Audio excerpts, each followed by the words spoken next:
Thank you very much indeed, Bill. Let me start by saying that it's very difficult to follow the very excellent keynote address which we have all just heard. It expressed in very clear terms the issues fundamental to the debate about migration. If I may be personal for a moment, I have believed all my life in processes and laws, in the creation of an environment which is based on substance and which works as a result of the development of institutions. And I'd like to start by paying tribute to the fact that since I became Special Representative under Kofi Annan, and more particularly in recent times, the engagement of IOM in the leadership on the issues relating to migration has been vitally important for the global community, and in particular, the leadership of you, Bill Swing, has been a central element in a new dynamic, which is, I think, a positive step forward in terms of where we're going and how we're going to get there. In 2006, excuse me, because I also have a touch of flu.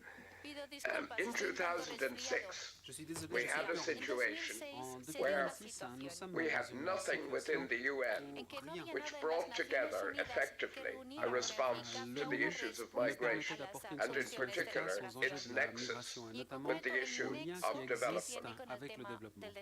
That high-level dialogue gave birth to the Global Forum on Migration and Development, which has been chaired by a litany of relative saints in countries from that day to this, most recently Sweden and now Turkey. And that has created a dialogue which I think has been a positive development between North and South. In the early days, that dialogue was not as productive, or indeed as positive as it has become. Now, thanks to the high-level dialogue and its successor, thanks to the Global Forum, thanks to IOM, we are at least creating a global debate that is working in terms of developing policy initiatives. The post-2015 agenda issue is one which is of crucial importance, although it may appear to be peripheral to some of the main issues. The fate of migration's presence in the post-2015 agenda will have been decided a year from now, when we gather again at the IOM Council meeting. And how hard and how well we work together in the coming weeks and months is critical to dealing with this issue. It seemed amazing to me at the outset that anyone could argue against migration playing a crucial role in the issue of development. It is one of the great phenomena of our time. It is changing the lives of countless millions of people, both in countries of origin, destination, and transit. Even at the most simple level of remittances, the impact of migration has an enormous effect on development and on abject poverty in parts of the world. And therefore, we now call on the IOM and its members, which 20 years ago consisted of just a few dozen countries, but now stands at 157, as we heard earlier today, to embrace and actively move forward with ensuring that migration is properly reflected in the post-2015 development goals. 20 years ago, the human smuggling industry was a small fraction of the size it is today, charging $1,000 then to navigate the US-Mexico border, for example. Today, a single boat, grossly unsafe in many instances, crossing the Mediterranean can gross $2 million for a criminal syndicate. And the smuggling industry is now larger than the illicit trade in drugs and arms. That's the nature of what is happening in our environment, in our world today. The World Bank estimates that if all international migrants were grouped together, they would constitute the world's sixth largest economy, with a GDP of $2.6 trillion.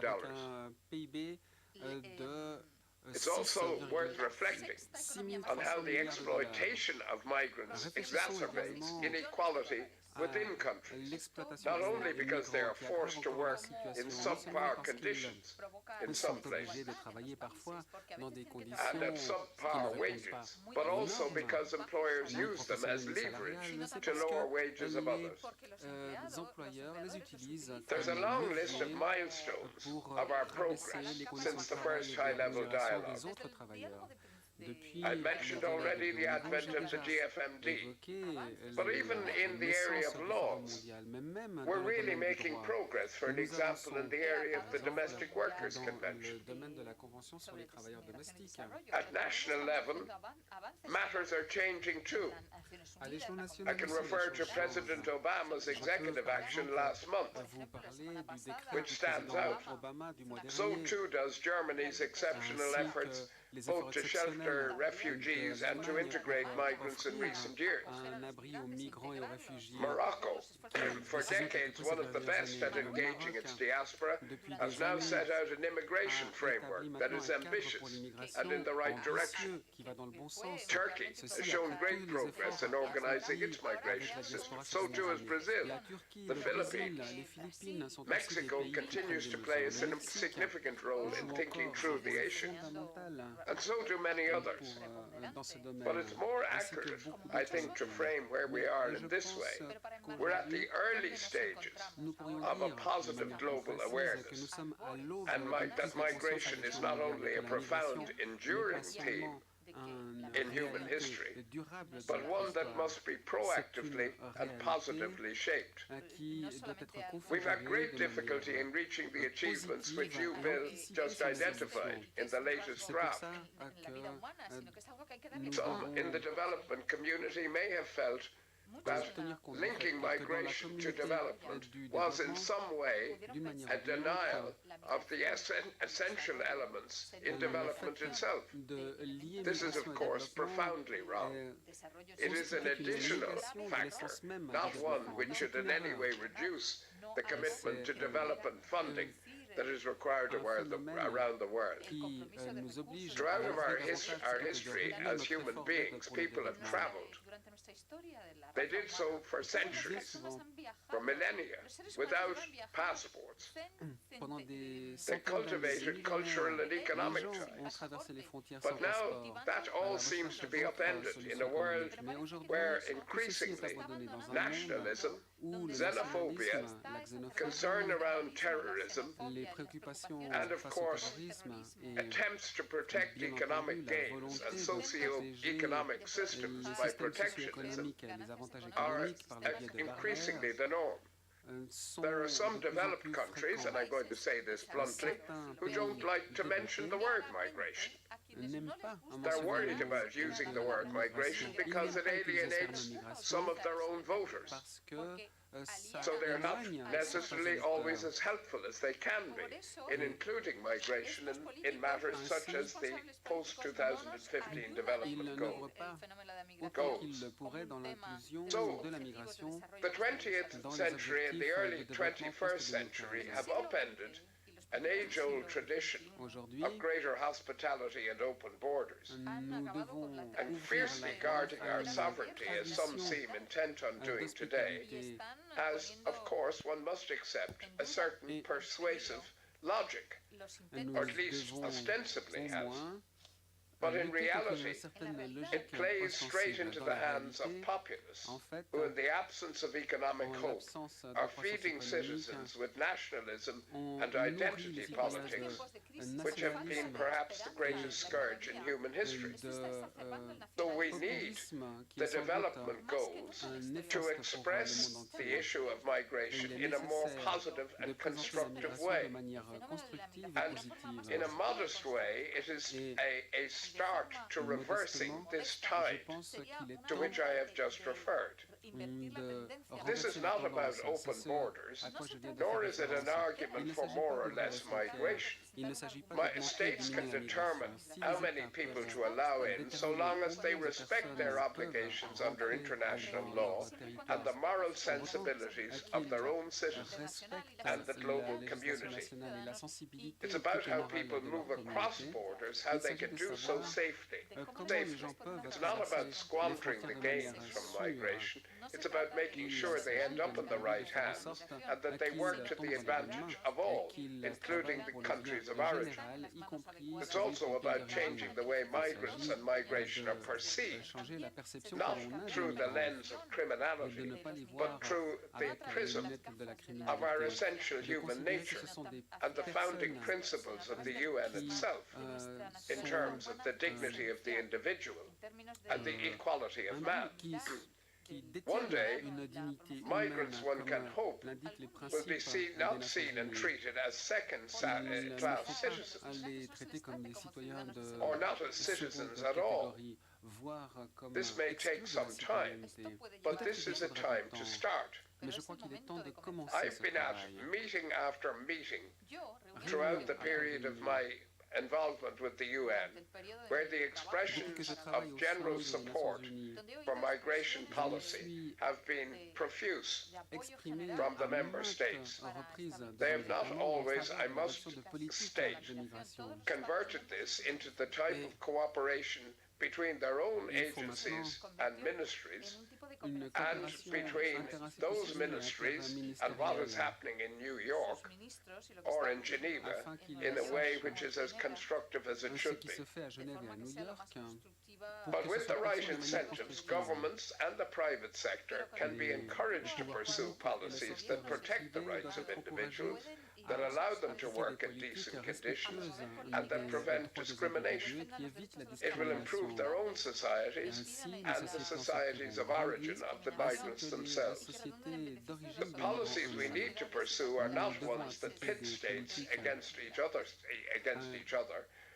or against the interests of migrants, against the interests of citizens. This should make domestic consumption of migration in post-2015 easier. It's not rocket science, it's common sense. If we reduce the cost of remittances from today's weighted average of 8%, take it down to almost zero, an extra $35 billion can reach the hands of the world's poorest people. How many of the agencies and government departments have spoken to their own departments of finance about reducing those costs in their own banking system? I wonder.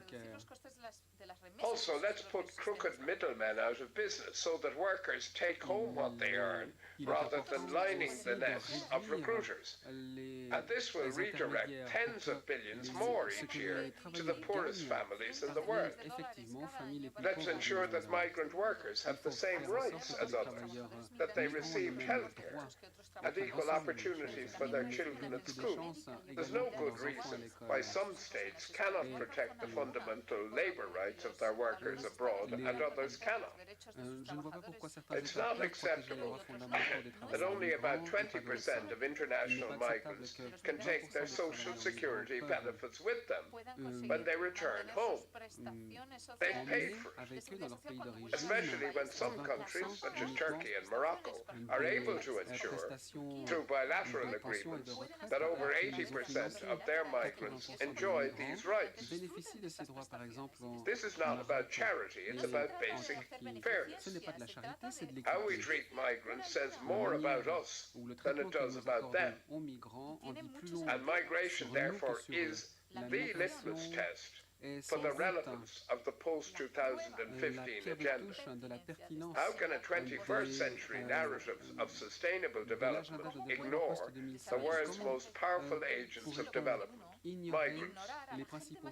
This summer, Jeff Sachs and Bjorn Lomborg, two of the loudest voices in this debate, wrote that the post-2015 agenda will direct more than $700 billion in resources over 15 years to the goals that are ultimately chosen. How could we not take migration into account? In sum, the post-2015 agenda can help us to mobilize the resources and the political will to design concrete, practical and measurable ways to reduce the human, social and economic costs of migration. It can help us to frame migration properly, not as a scourge, but as the original strategy for people who travel and leave their homes because they have to.